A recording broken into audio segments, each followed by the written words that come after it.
acteur qui accueillait, j'allais dire, ces clients-là. C'est vous qui transformez l'essai au final, enfin qui essaie. Comment vous voyez les choses au sein de vos équipes? Oui, alors déjà, merci pour la coïncidence parce que c'était pas prévu, mais ce sont des clients, les deux des clients d'Outsourcia. Donc tout ce qu'ils disent, c'est vrai, puisque derrière, c'est nous qui réalisons une partie en fait. On intervient nous sur deux grands métiers. Il y a toute la partie vente qui est essentielle, donc depuis la génération de leads dont vous parliez.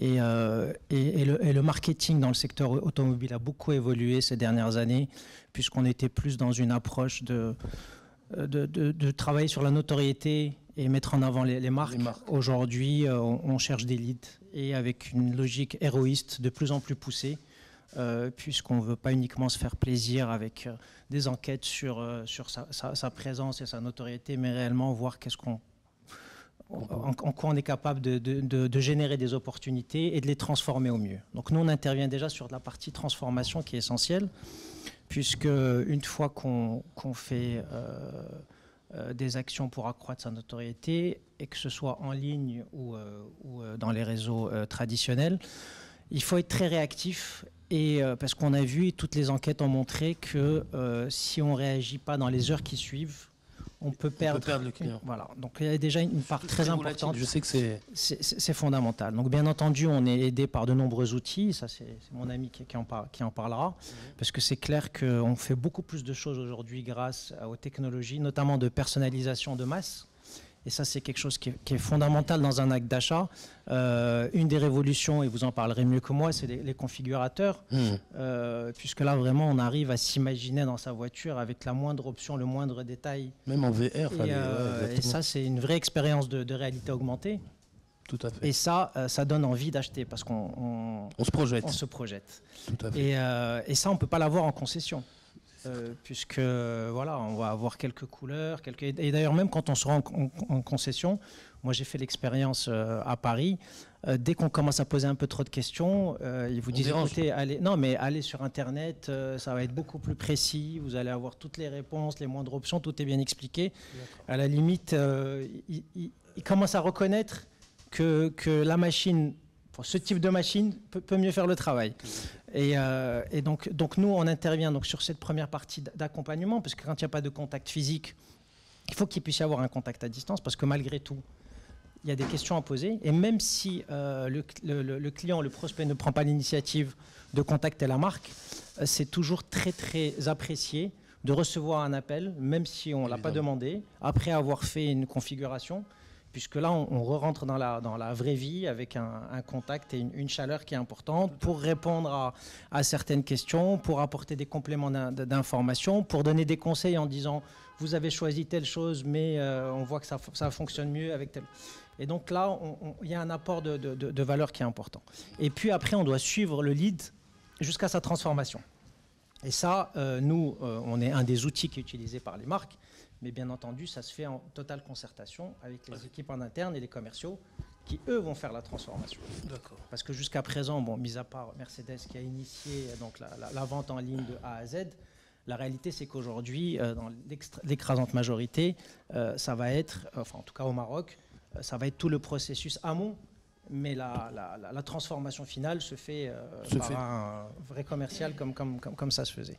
Et donc nous, on travaille un petit peu comme des gendarmes, pour s'assurer qu'on va faire un tracking de lead et on va pouvoir dire tel commercial est réactif ou non. Celui-là, il y a tant de jours, tant d'heures où tel client n'a pas été rappelé. Okay. Et donc, c'est aussi très utile pour s'assurer de la performance des forces de vente. Et puis après, il y a tous les métiers du support. Et là aussi, on voit qu'avec une connaissance client plus approfondie, et c'est ça aussi qui nous donne des outils plus performants, parce que mieux on connaît le client, plus on va être pertinent, évidemment, et plus on va pouvoir aller vers des logiques de personnalisation et de one-to-one. Et c'est ça qui fait la différence, puisqu'on va avoir un discours qui va être 100% ciblé, et donc beaucoup plus efficace. Et puis on va anticiper le moment où il doit faire sa révision, on va gérer en amont tous les aspects logistiques, etc. Et donc on commence en fait à être réellement dans une logique, nous ce qu'on appelle, même dans notre métier, on va vers des agents augmentés et aussi, voilà, exactement. Et je pense que il faut qu'on arrête ce débat encore une fois. Est-ce que tout va être passé en ligne? Est-ce que tout va être automatisé, etc. La réponse est non.